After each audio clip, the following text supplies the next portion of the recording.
Hi everyone, it's Tonya Gibbs, and I want to share with you this canvas that I created for Marion Smith Designs. I'm using a 10 by 10 canvas that is natural. It's not covered with gesso, like pre-covered with gesso. If you get the canvases and they're white, they're pre-covered with gesso. This one's natural, and I used the natural ones are the best for using your sprays and your wet mediums, that like your inks and things like that. So for the sky part of my canvas in the background, I used Tibetan Poppy Teal from Lindy Stamp Gang, and I'm going to zoom in so you can see the detail in that canvas there at the top. And then what I did was I just did this like ombre effect where I started with the dark rich color of the Tibetan Poppy Teal at the top, and then I used the Edelweiss Moss Green at the bottom, and then I used water and I kind of blended it into the two colors into each other so that it made a really neat ombre effect. I wanted my background to stay very simple because I wanted the drama to really be in the pumpkin and the spray underneath, and I didn't want your eye to really go back to the background. The background needed to stay in the background.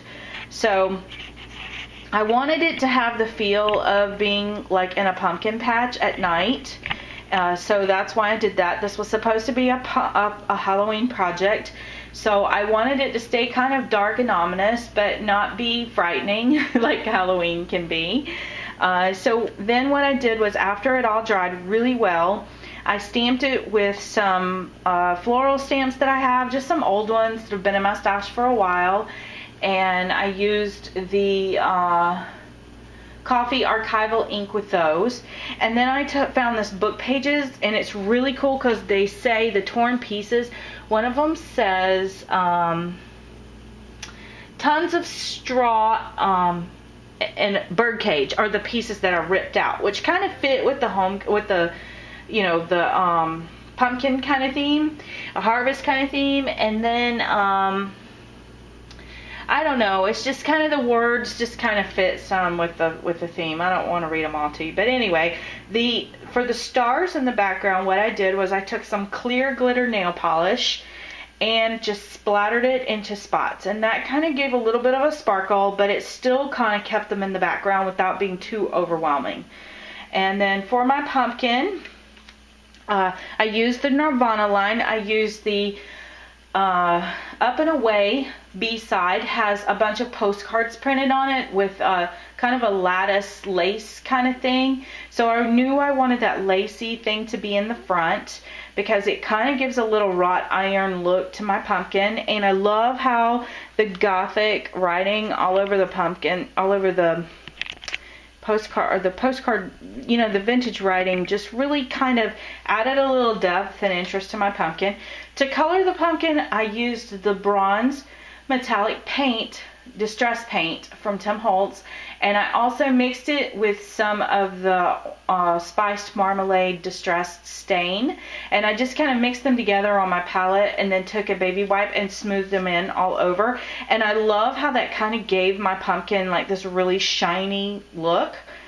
And then when it was all really good and dry, I went around the edges with some vintage photo just to kind of add a little bit of darkness to the pumpkin's edges so it would really look three-dimensional. Now, to make the 3D look, I took my pumpkin, I cut it out 3 times, and then I used cut it into one of the 3 cuts. I cut into ovals so that I could separate the sections of the pumpkin. One piece of the pumpkin is completely laid flat, and then one is, I had to cut it 3 times so that the other 2 cuts I could get the center oval one out of one of them and then the 2 cuts out of the other one. So there you go. To pop it up and to make it 3-dimensional, I found that pop dots were just not thick enough, so I used the really thick fun foam and just cut it into the shape that I wanted and used it in the background to kind of pop it up and mold it around. So that's my pumpkin. And then down here at the bottom, I'm going to show you the spray. The flowers, I used the scraps from the paper of the piece that I cut the pumpkins out of to make the flowers, and that's the Tim Holtz Tattered Florals die. I used the mini Tattered Florals and the large size one to kind of layer them and give them a really cool effect. And I do have several tutorials on my channel about these flowers, so go check it out if you want to know how to make them. And then for the centers of the daisies, I just took the clear gems and colored them with my Copic markers. I used the E29 to color it, and it made this really nice amber look, which I love. And then I just threw in some Fab Scraps little filigree. Actually, that was one big circle filigree, and I cut it in half and used it in a couple of places on the pumpkin spray. And then a Tim Holtz clock, and just poked in some berries to give it a little bit of depth. And I also used some burlap in here because I think that kind of reminds me of fall a little bit and fall decor. And then if you look up at the top, I did use the same burlap. I used the Tattered Florals die cut, and die cut the burlap and painted it with the, you know, the colors in the pumpkin. And then I threw in one of the, I think the moss green, just to kind of give it a green look.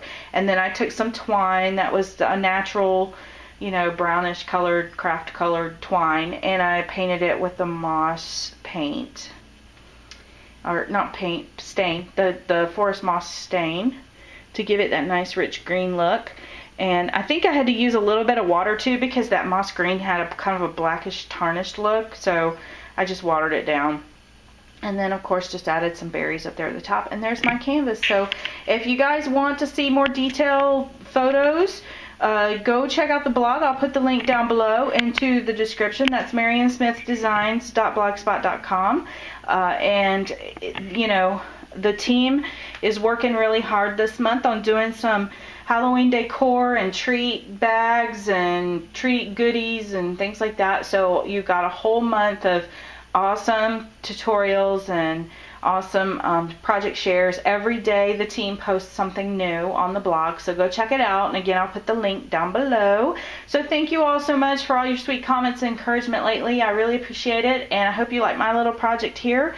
And oh, I don't know if I said it at the start or not, but the canvas is 10 by 10, so it's a nice size. And I love how I can put this up in September and leave it up through November, and it's, you know, perfect. So anyway, thank you guys for watching, and I hope you like my project today.